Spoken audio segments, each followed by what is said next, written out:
Tällä ohjevideolla näet, miten kasataan Norfolk-pressutalli. Ennen työn aloittamista avaa pakkauksen sisältö ja tarkasta, että kaikki osat ovat mukana.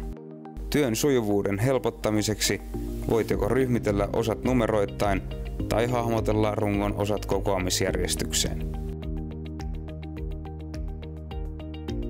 Aluksi on suositeltavaa kasata tallin tolpat kiinnittämällä tassut pystytolppiin tukevasti.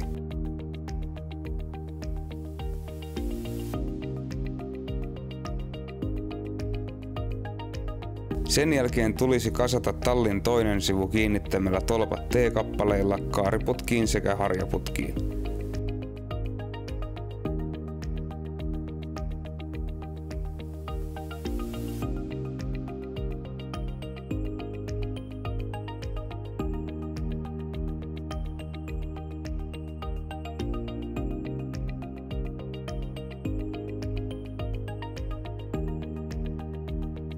Tämän jälkeen peite on helppo liuuttaa rungon päälle.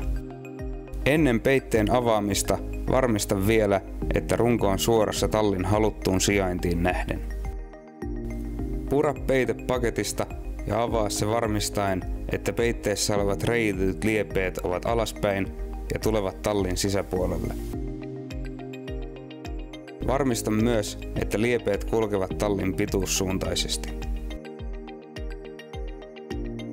Kokoa tämän jälkeen kaariosan toinen sivu.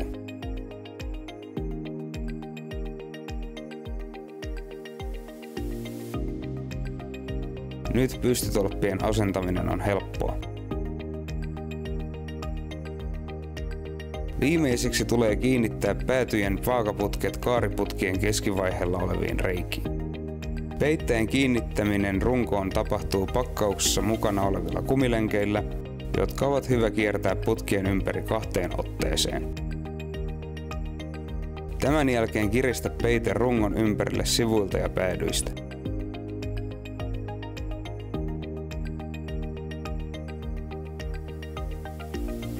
Päätyliepeiden sisällä kulkevilla köysillä peitteen lopullinen kiristäminen onnistuu helposti.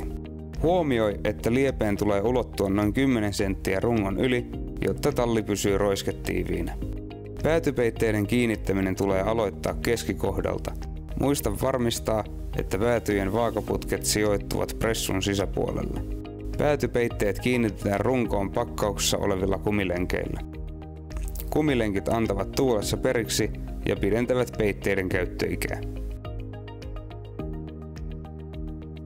Rungon ankkuroinnin lisäksi on suositeltavaa, että peitteen liepeiden päälle sijoitetaan painoja.